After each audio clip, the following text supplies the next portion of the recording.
startups and investing in startups and the technologies that come out of startups and the way that startups are changing the world is one of the most interesting things that we can talk about. And today on episode number 116 of CXO Talk, we are in for a treat. I'm Michael Krigsman. My glorious co-host is Vala Afshar. Vala. Michael, great to be here. And yes, we've had a number of startup CEOs and founders on the show before, like Aaron Levy of Box and Brian Halligan of HubSpot. But today, we're joined with David Cohen, founder of Techstars. Hello, David. Hey guys, great to see you, and thanks for having me on the show. I'm a huge fan, so I appreciate it. And that topic, Michael, that you were talking about, I actually like, so I'm ready to talk about it. All right. That's well, awesome. David, so you are the managing partner of Techstars. Why don't you give us a sense briefly about your background, and then tell us about Techstars? Sure. Briefly, my background is I studied computer science, was a software programmer since I was 13. And had one job interview in my life.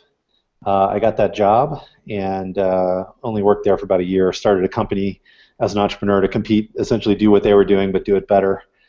So I haven't had a job interview since, and I built 3 startups in the past as the founder and CTO of those companies. And 2 of them had successful exits. One was a failure, and I view Techstars as my 4th startup, and we'll see what happens there. Tell us a little bit about Techstars. I read it's over 3,000 entrepreneurs, mentors, and advisors. Is that accurate? Yeah, it just got a lot bigger, actually. We've been growing quite a bit. What Techstars is, just fundamentally, for those that aren't familiar with it, we're a global ecosystem in which entrepreneurs are enabled and empowered to bring new technologies to the market. So we focus on technology companies, primarily internet companies. We do that through our accelerator programs, which are 3-month intensive mentorship programs that operate in cities around the world, 13 different cities. We also have about $300 million in venture capital to back companies that are exciting, that are emerging from that ecosystem. And actually just this week we announced that we acquired Up Global, which is the folks that do a fine job with Startup Weekend. If you've never experienced a Startup Weekend, it's like discovery and inspiration for entrepreneurship. It happens 1,000 times a year around the world. So we're really helping entrepreneurs all along their journey from idea to IPO. How did it come about? How did Techstars come about?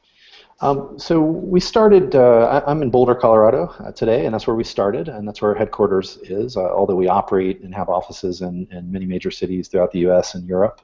But the idea came about because initially we were just in Boulder, and we wanted to improve the entrepreneurial community here. We wanted more activity, more entrepreneurship.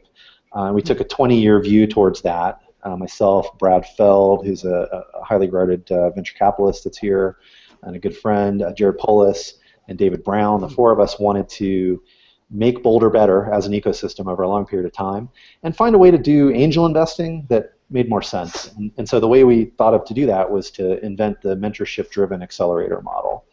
That's where you have companies apply to Techstars. On average, you get about 1,000 companies apply. We pick 10, so it's about a 1% acceptance rate. We spend 3 months with them, 3 months of intensive mentorship. We get the best entrepreneurs in each of the communities that we operate in to really focus on those companies for 3 months. We fund them with a little bit of capital, not enough to do any damage, but a little bit to get them going. And then at the end of that, they share their ideas with venture capitalists and investors, and hopefully go on to build real businesses. But it all started because we wanted the ecosystem to be better. Today we do that in many communities around the world, and we also do it on behalf of major corporations.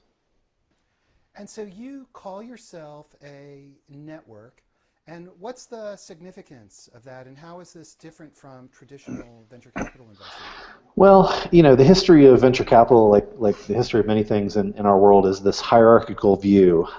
It is the boardroom on Sand Hill Road that the entrepreneur must come to and present their ideas, on a projector and in front of people not unlike on the show Silicon Valley. I'm sure you've seen it, who will judge that idea and perhaps give them some money. This is the old school, you come to me, I will listen to your pitch, and perhaps I will anoint you as someone worthy of capital.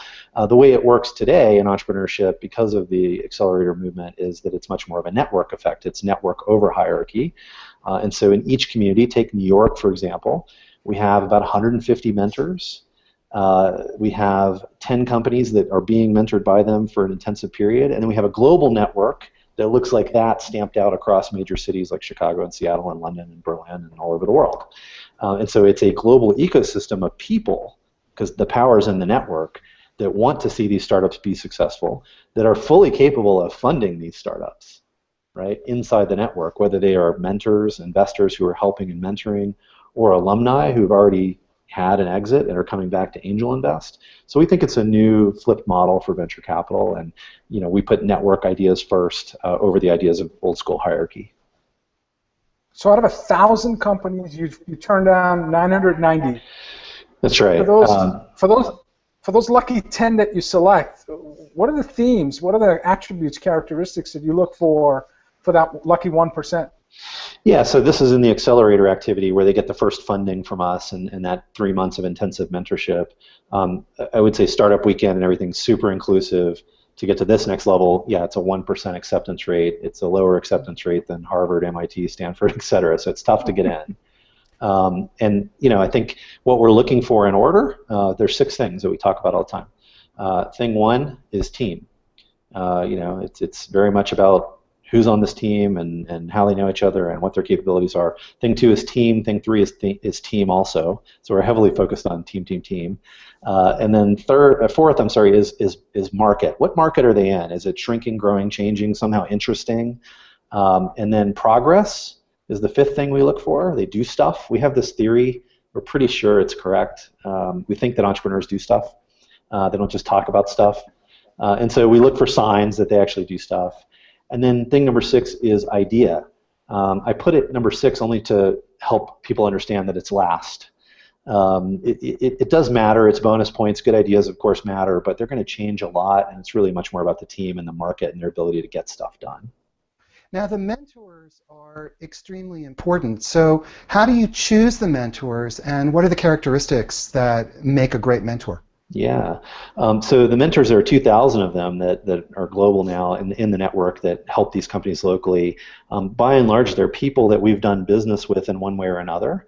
Either we've had experience funding them in the past, so they might be an alumni, or it might be someone we just funded with the venture capital. That there's someone in the community that often is just an operator of maybe a business you've heard of, but not necessarily that well known outside the community. And then there's the Brad Felds and the Fred Wilsons and the Greg Gottesmans and people that are venture capitalists that people do know. We look for mentors that follow the mentor manifesto that I wrote in terms of their approach to mentorship, which is, again, not a hierarchical view. It's a network view of I'm going to try to help. I'm not in charge, but if I give into the system first, I'll get back in some unexpected way later. They typically take a Socratic approach. They're not coming in there telling people what to do. Instead, they're sharing their experiences. We have a whole checklist of things that we ask them to follow, and then we rank them and rate them on that. And if they're not doing those things, they won't be around. And the good news is there are a tremendous amount of great people that are mentoring and really having impact on these companies doing it the right way. So this is a very, very collaborative approach then, it sounds like. Yes, it's a new model, and it's entrepreneurship and the ideas of give first are often very foreign, especially to larger corporations. But we're working with many innovative corporations, Nike, Ford, Microsoft, Barclays, Sprint, many others that really have understood the power of this give first, where you just provide help to entrepreneurs, and that's what these mentors are doing. And what's coming back to them is opportunities to invest, or perhaps a job as the CEO of an interesting high-growth startup, or in some other way the network is giving back to them in a non-transactional way, more in almost a karmic way. And I think this is the nature of entrepreneurship that we're on a mission to help educate people about around the world. What do you look for in a mentee? What do you look for in someone? I mean, you're investing time, energy, dollars. Yeah. What are your expectations of someone who you're mentoring? Well, again, at the TechStars level, we're making an investment, so we are, looking for economic impact long term. But I think some of the skills that up front, we really want people to be mission-driven, purpose-driven entrepreneurs. Our experience in 600 plus portfolio companies and my own entrepreneurial experiences have been that those founders who are really about the mission are the best ones and build the best companies. They view the world a certain way. I remember meeting Ryan Graves from Uber when they were just starting. He viewed the world a certain way. I was able to invest, and that thing came true. They don't all work out that well, but I want to know, they're not going to stop until the world works that way. And they have to have great talent. Part of the obviously the team thing is you're looking for people that are just incredible executors, either technically or on the business side. But I think at the same time, you want to look at people who are really attached to the problem and not to their solution to the problem, that are willing to throw it all away to get it right, to solve the problem and change the world in the way that they envision. We had Tim O'Reilly as a guest on CXO Talk recently, and he spoke about it very much the same way that you did, being mission-driven. And obviously he's a great thinker. So, and how again is that different from traditional VC investing? Well, I don't know that particular element is different. It's the way in which we organize the network around these entrepreneurs that is very different, right? It's the traditional deal flow for a venture capitalist, and there are many great ones that have huge networks. It is out of their network, right? They're unlikely to fund something that you just email them and they get over the transom. And what we're really doing is building this global network in a different way, and then giving it a way to have impact, as opposed to just here are the people we know in a local community. And having sort of good investment opportunities, but from those known people. We're bringing new people, fresh meat into that system all the time. We're spending 3 months with these companies in a very hands-on way before we really put significant capital into them. So we're really eliminating team risk for generally first, second, or third time entrepreneurs that maybe aren't the people that are going to walk in and get $10 million just because of who they are. David, you're incredibly transparent when it comes to talking about success and failure.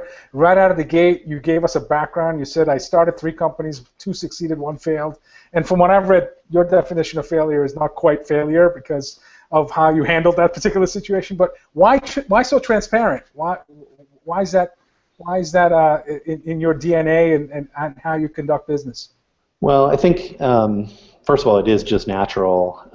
I do come from the school of Bradfeld and venture capital and the Foundry Group guys. I learned that early, the value of that. If you go on the TechStars website, for example, you see every company we've ever funded, how much money have they raised, how many employees do they have, where are they based, as much as we can give away without harming the companies we give away. And every single one of them has a founders at their domain email address, because anybody that wants to work with us should be entitled to speak to any of those people. It's a 100% referenceable client list, right? That's transparency. We have all the stats, all of that is there. But I think, also, it's just what entrepreneurs deserve. Again, in entrepreneurship, transparency, I think, is important because there are so many problems that you just have to be real about them. There are so many ways for a startup to die, right? So the transparency attitude is, the first thing we say in orientation when you get into a TechStars program is, drop the act. We're already in. We're on your team. Quit. Show us all the problems. And in a counterintuitive way, once again, the more you do that, the more you're real with people, and the more you let people help you, the more they get to understand how you operate as an entrepreneur. The stronger that relationship is, and the more likely there's a future together in that relationship. So obviously what you're doing is trying to create a supportive environment where the entrepreneur will be willing to share his or her issues, whatever the challenges are, so that your network of mentors can therefore help them analyze, troubleshoot, and fix whatever those issues might be.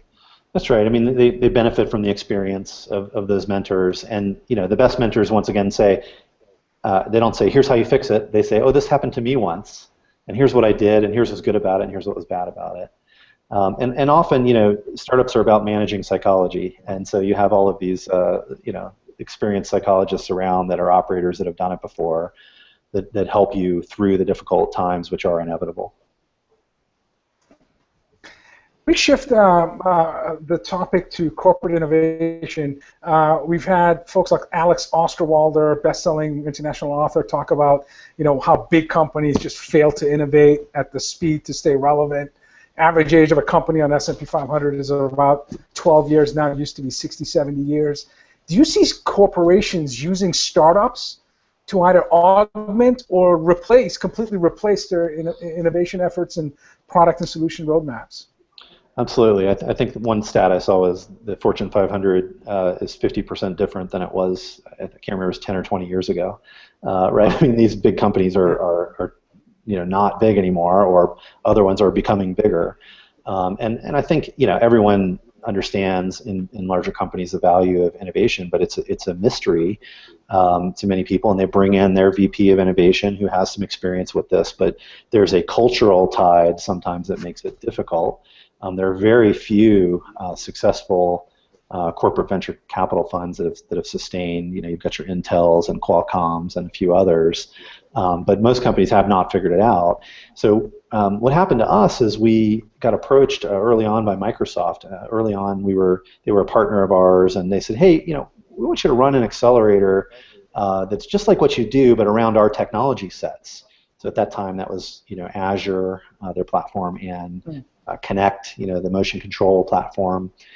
We did that, and we discovered something really interesting, that by creating the combination, so letting Techstars do the same thing we normally do with our normal mentors, but calling it the Microsoft Accelerator in this case, and then supplementing the mentors with people from inside the Microsoft organization who have to leave the campus, come down to a startup space that has a cool vibe, and just give first and just participate, not try to get anything. They got mandated with that in their job description. Go down there and help. Something really magical happened. Amazing companies were born. They got the benefit of Microsoft's partner network, of the funding around Techstars, and Microsoft didn't take anything. They didn't take any equity. They didn't take any options. They didn't take any right to buy, right to do business with, nothing like that. But they got a lot of opportunities to do those things because they gave first. Since then, we rolled that model out and refined it, and we do it now for many partners like the ones I mentioned earlier. They're focused vertically. Qualcomm, for example, we run an accelerator in the robotics space, Ford in the mobility space in Detroit, right? So we verticalize them. Disney is entertainment, and so on, to enable that magical combination and give corporations this understanding that by giving first, they actually get more out of it. So the magical combination, just define, what is that magical combination for you? Technical failure. I just ripped the headphone out. I'm sorry. Could you repeat that? No problem. That's what we usually do. Usually that's what we do. I've seen Vala do that before. He's always doing it. All right, I got called out. It's true. What was the question, Michael? I'm sorry. You said, what is that magic? You kind of described a little bit. You said, see that those magical moments take place. So what's the definition of that magic? What are the components of it? Sometimes it's easier just to use an example of a company that participated in the Disney Accelerator. I'll give you a company called Sphero. They make a robotic ball gaming platform. Sounds really interesting, right? But it's hard to make a robotic ball move around because there's no forward or backwards or left or right, and you control it with a phone. Really cool company, was doing great, and went into the Disney Accelerator. Bob Iger started mentoring the company with, again, no ask, no expectation, no deal in place. It turned out that this company inspired the character BB-8, which is the new R2-D2 in the next Star Wars movie, because Bob he envisioned it. When he saw this, and they made a bigger version of it, and if you haven't seen it, it's a rolling droid, and it's hugely synergistic for both companies. It'll turn out to be great for both companies, but I will tell you, if Disney had said, you have to give on the way in, they never would have had that opportunity. Instead, Disney gave, and was helping this company develop business, giving them opportunities, introducing them to executives, giving them office space with no expectation of return. And that's the sort of magic thing that comes out of it, because they didn't view it as a transaction where they had to get something up front. How do you convince a company, a large company, to do this? Because it's, in some sense, it's kind of antithetical Yeah. to the culture of most large companies. Only the most enlightened companies are approaching us early on, but it is getting broader. I mean, we have a lot of companies that are interested in this. Really, to be honest with you, it's been all inbound. They see what we do, and they see, the track record of companies that go through Techstars on average will raise $2 million in venture capital. We've had 65 M&A acquisitions already. We've got many big companies, and they say, how do we recreate that in a space that's near us, so we can be near it and understand it, and drive some innovation that perhaps we could acquire or something. We teach them how to do it, because the old way to do it is, well, let's go fund some startups and bring them in and restrict them from doing business with our competitors, right, and take rights of first refusal. So I think it takes examples, and you're seeing more and more of them out of these programs. There are many significant companies that have come out of them where they're being acquired by that partner. Again, they don't have the right to do that, but sometimes that's the right outcome. Maybe they're being funded by that partner, but those are things that happen later and not earlier. So I think it takes, frankly, what we're seeing is someone from the entrepreneurial community being hired in as Chief Innovation Officer, understanding the nature of entrepreneurship better, and then seeking out solutions that look like what we're doing. Are there a common set of measurements that these companies use as they engage with Techstars that you can share with us? The corporate partners, the larger companies?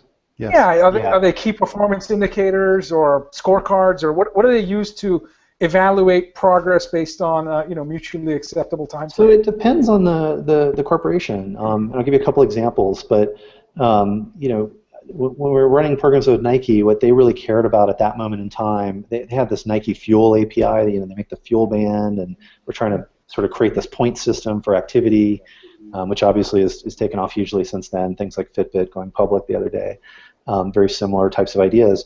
Anyway, they had a tech platform, and they were going to release their APIs, and rather than release them to the world, they took the goal to be learning.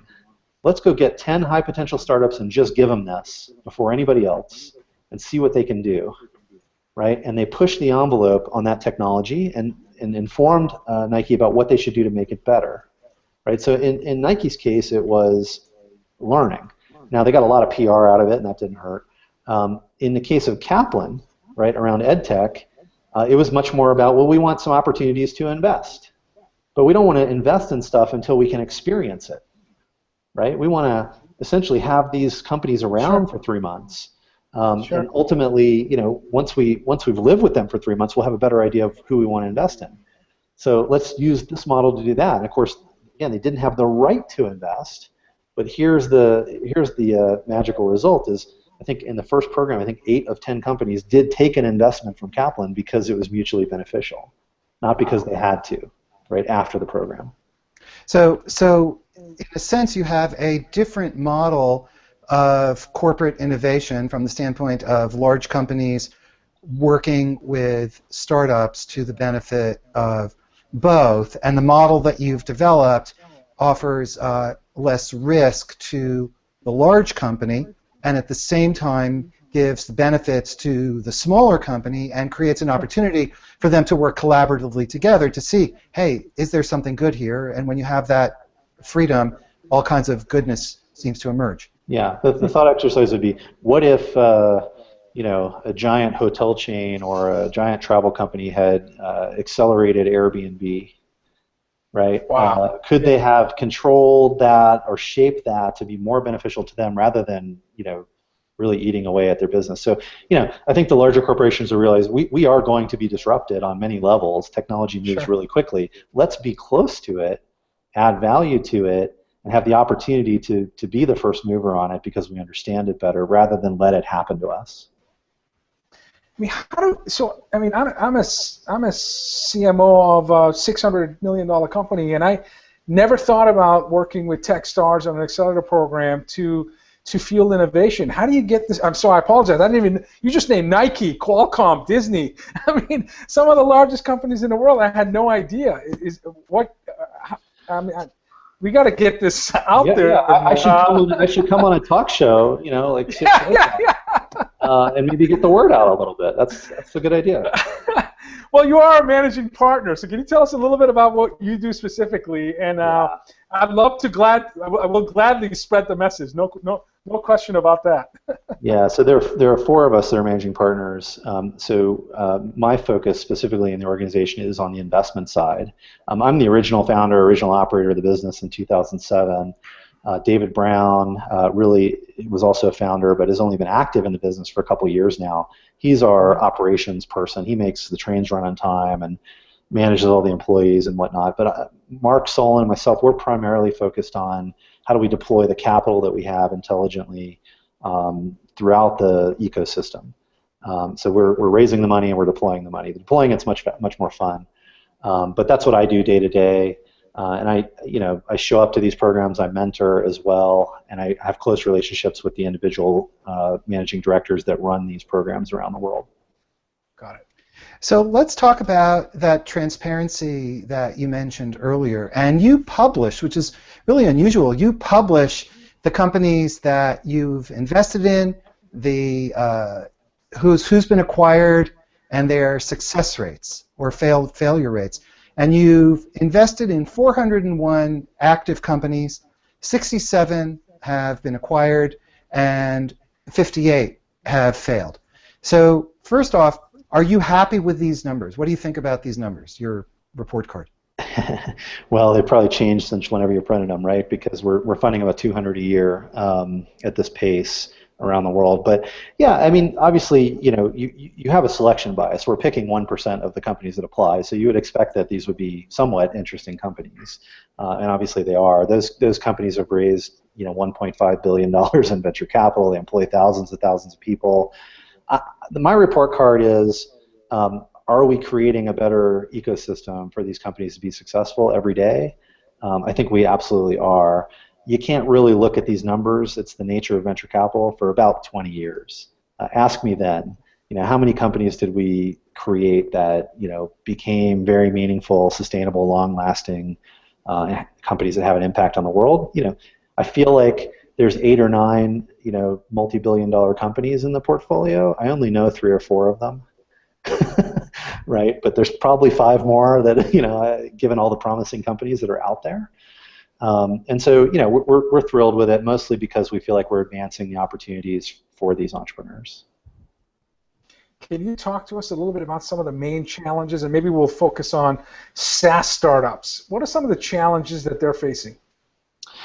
Yeah, I'm on the board of many SaaS startups, and it's really fun to watch. When you get that model right, it's incredibly amazing how it just sort of grows and becomes this annuity if you have low churn. I think getting it going is one of the hardest parts. I mean, again, the startup phase, you really have to find product market fit. You have to figure out how to survive long enough and have enough financing to get that ramp to a place where it's actually profitable, because you really have to invest in a SaaS model. But fundamentally, at the early stage, these companies face, no matter what space they're in, they all face the talent challenge. I don't care where you're from. Right now, you're saying, I can't find enough designers, I can't find enough developers if you're working on internet stuff. And so it's a battle for that talent. And one of the things I like to say is today the developers are picking the companies that are going to have a chance. They're picking the companies that are going to get funded. So entrepreneurial developers, not all of them are entrepreneurial, are going and falling in love with an idea, and that money is following them because that's the hard resource to go get early on. To what extent do you invest in enterprise startups? A lot. It's a big part of what we do. I'd say maybe not quite half would be sort of B2B, more enterprise level companies. And I think it's something that has grown again in popularity. For a while, it was all about consumer. And I think anytime the market goes down for startup investing, you'll see more enterprise startups because it is, hey, go figure out a problem, go solve a problem, go sell it to somebody, much more straightforward. So you do see some cycles, but we've always been very active in enterprise. But, go ahead, Vala, I'm sorry.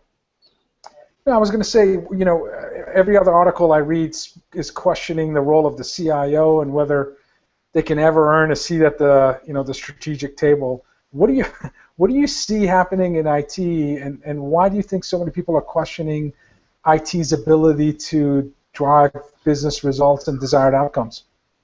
Yeah, I mean, there's a little bit of kind of the innovator's dilemma going on, right? You have to protect the thing you have, and you've got so many systems in place and so much security concern and privacy security to deal with that sometimes it becomes hard to think about trying something new.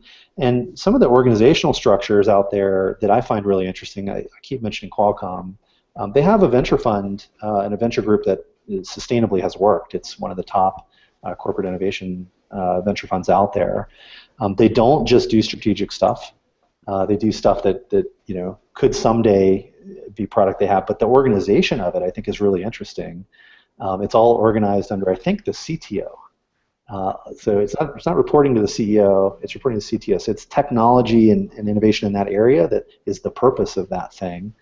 I think that's interesting. But I think you just get caught in the natural trap. You're running a huge thing. You have to protect what you have. That's a huge challenge already. And anything new is just scary and dangerous. And this is, again, why the outsourced model, let it evolve as its own company, be close to it, bring it in only when you know it's going to have huge business impact. Something that is doing $10 million a year is not going to impact these companies. Right? It's got to be something that's going to move the needle on the bottom line. So I think that's the pushback that I see, is they don't want to risk what's working and what they have for a potential growth item. Once it's really working, they're very willing to do it. Well, it's very difficult to put stability aside if you are a CIO and to take that risk. But going back to enterprise startup investing, one of the big challenges that I see talking with startups who are wanting to serve the enterprise is they don't always have a clear understanding of the fact that enterprise software really is about the business process of that large organization. And so how do you filter when you're looking at enterprise entrepreneurs? How do you filter to find people who have a sophisticated understanding of the way a large enterprise functions, purchases, and evaluates new products? Yep. Well, first of all, I'm sorry if the lights went out on you. It looks like I might have lost your picture. I don't know if anybody else can see you, but just FYI, I hear you fine. It's actually better for me. I don't need to see you. Yeah, I'm pretty ugly. I get that all the time, actually.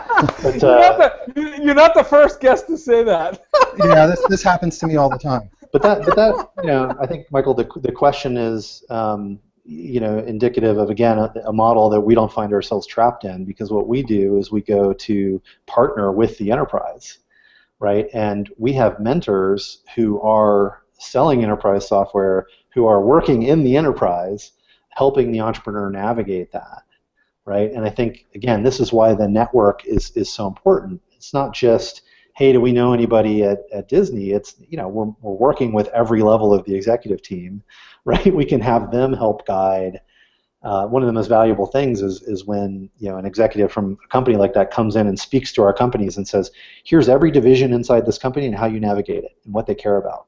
I mean, it's invaluable type of information. And when you, again, build that global ecosystem and have more relationships like that, more people inside those companies, because our portfolio companies are being acquired, right? They become the executives inside those companies. We use them as coaches to help us navigate. So it's not that you have to be born with the skill. We can supplement the natural skills with the power of the network and that knowledge and understanding. So that's where the network really. I'm just going to be a disembodied voice. Think of That's cool. Sort of like, That's cool. Sort of coming down from the clouds, pervading the voice, the voice pervading. Vala must have tripped over a cable or something again. Yeah, something like that. Exactly. I remotely shut off his camera. Yeah, based on Twitter feedback. Yeah, exactly. That Vala, he's tricky. So basically, what you're doing then is, your network is very enterprising and sophisticated with the enterprise issues, so you are able to beef up around the entrepreneur and add the points of view that are necessary. Again, all those different dimensions: how they buy, how they run their processes, how they change their processes, the pace at which they're willing to change their processes, all of that kind of thing, in order to support the companies that are within your network. Yes, because frankly, the innovation is going to come from people who don't understand that, right? They're not going to play by the rules, right? The guy that went out and created Slack, I don't know if you've seen that in enterprises yet, but it's coming. He didn't care how any of that stuff worked, and he's getting good coaching, good help to figure out how to navigate that. So I think you add that in, and you let the innovation be pure. It's a really interesting point of view. I like to do that. That's why you're a guest in CXO Talk. Our last three guests have been CIOs that I think have an annual IT budget north of $1 billion. We had Oracle, U.S. Patent Office, and U.S. Immigration Office, and all of them touched upon consumer technology or consumerization.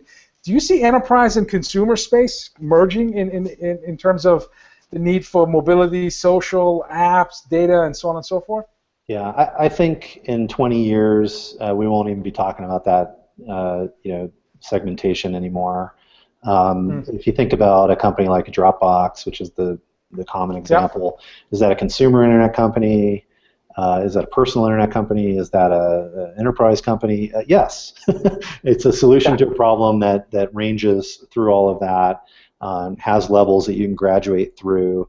I mean, that we're seeing more and more of that, and I don't think people, in my life or maybe in yours, identify only with the business. They identify with their personal life, their family, their sport, right, and their company, and they move companies a lot, right? So they're bringing the technologies that have solved problems for them, regardless of the label that we've historically put on it. So is it just security and scalability that'll drive differentiation, or in 20 years everything will, those things will be addressed? Well, I think the things that will penetrate the enterprise will still need to have those aspects, right? I mean, if Dropbox didn't deal with the early security issues or the early scalability issues, there's no way it would ever reach into an enterprise. Something like a Twitter, was never thought of as sort of business focused, right? Until they needed to make some money, right? It was pure consumer, and now all of a sudden it's for media and TV and advertising and all those other things, which is natural evolution. But I think yes, you'll always have to have those things, but we'll stop thinking largely about software as for the business or for the consumer. We'll start thinking about it as solving a problem. Do you see a difference between enterprise and consumer startups in terms of being aware that they ultimately need to make money? No, I think at least the ones we find. I think the consumer internet companies, they all know that they ultimately need to make money. There is a business model. We looked at the common business models of Techstars companies at one time, and there were about 9. Right, and there's all the straightforward ones that you would understand. Some of the people would actually say the only business model we really see is we're audience amassing, which will then be valuable to somebody else. And that is a common consumer internet business model. Companies do get acquired in the 30 million to $250 million sort of range just because of an audience they bring, right, or some strategic value they bring to a larger company, even though they have no money, no revenue coming in. Right, we see that regularly in that range. But if you want to be a standalone billion-dollar company, you're going to have to figure that out eventually. Makes sense. David, some advice to entrepreneurs. You already gave us 6. Team also, market fit, progress, getting things done, and the idea. Lastly, but okay, so I'm a startup founder. I want to build a team, and I want to come pitch to you. I know I only have 1% chance of making it. What advice do you have in terms of building the right team? What should I be looking for? Well, I mean, I think you want to surround yourself with the best possible people, and some people put headroom up on that and say, well, I'm not going to hire anybody better than me because I'm the CEO, I'm the founder. That's just crazy, right? You need world-class people if you can get them in every aspect. So I think it means being a strong evangelist, painting a picture of the future. Again, back to this mission-driven thing where people buy into your ideas. They want to come work with you, for you, on the same set of problems. I think that's a skill that is worth developing. I think at the same time, I think just being incredibly obsessed with the solution, right? Like just being in on the product and not just, well, I have these people that do that, but intimately understanding it, intimately driving it. Those are some of the traits and habits of the most successful entrepreneurs we work with. And how about some advice for your mentors? You have 2,000 mentors. They're a critical part of what you do. What's the key piece of advice that you would share with them? Well, they all know it. It's give first, and they all do it, and it's incredible to watch that at scale. The idea that you come to Techstars for a summer or for 3 months, you find the company you want to help, and you just give, and you have no idea what's going to come back to you. Those are the thousands of people that we have volunteering around our system. All I can say to them is thank you for that, because you're really impacting entrepreneurship globally. But if you want to mentor a startup and you want to help, go do it. And I think, again, it's a network, not a hierarchy. You don't have to be someone that is famous or had a $100 million exit through M&A, right? You can be someone that understands search really well or understands marketing, and you can go mentor someone. Everyone in the community can be a mentor to everyone else. And I think just go and give, and you'll be amazed what comes back to you, the opportunities that get generated as that rising tide lifts everybody up. Do you know Gary Vaynerchuk? I do. He's one of the most hilarious people I've ever met. One of the who? Just so funny. He's the funniest guy. Is he? He's a Techstars mentor. He's spoken at a bunch of our demo days and events. I didn't know that. He's just absolutely hilarious, but he's also just so smart. And I don't know if I can quote Gary, because Gary's always dropping the F-bomb, but he says that business is all about giving up, right? And that's what he says. And you can say it. We're not a family show. I did say it. You bleeped me. You pushed the bleeper. Right, I'm speechless. But I mean, that he's right. I mean, if you want to simplify it, if you don't care about the thing you're doing, you're never going to be successful, because it's too hard. Absolutely agree. Absolutely agree. So my final question: a technology that excites you when you think in the next 2-3 years, something that's people are not quite on board with, but is going to be disruptive and change the way we do things.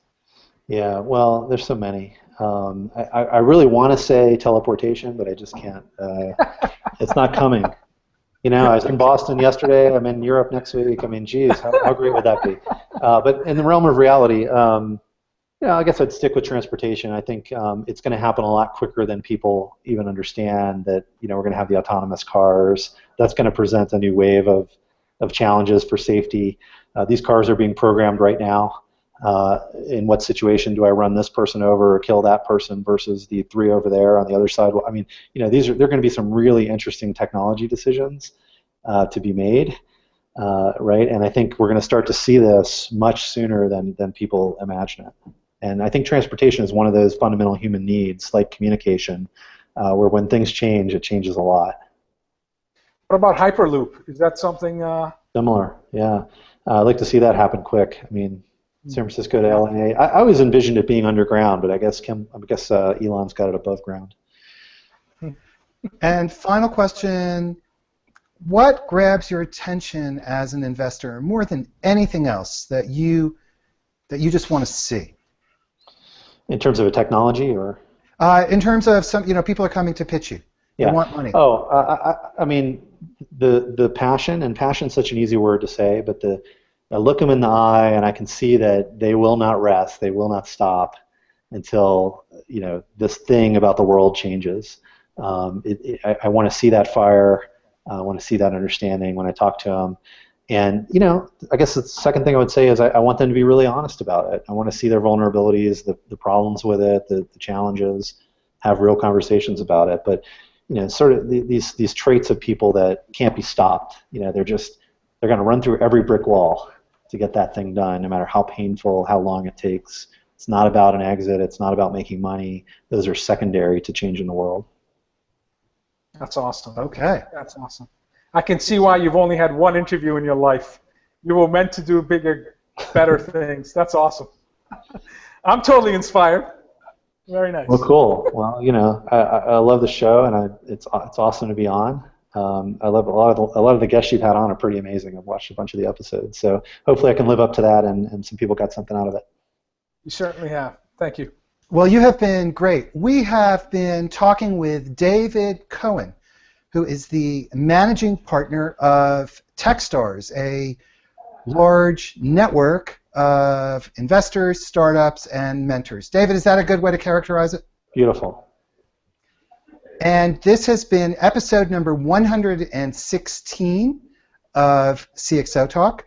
Next week, we will be talking with the Chief Marketing Officer for IBM Systems Division, which is basically a multi-billion-dollar company in its own right.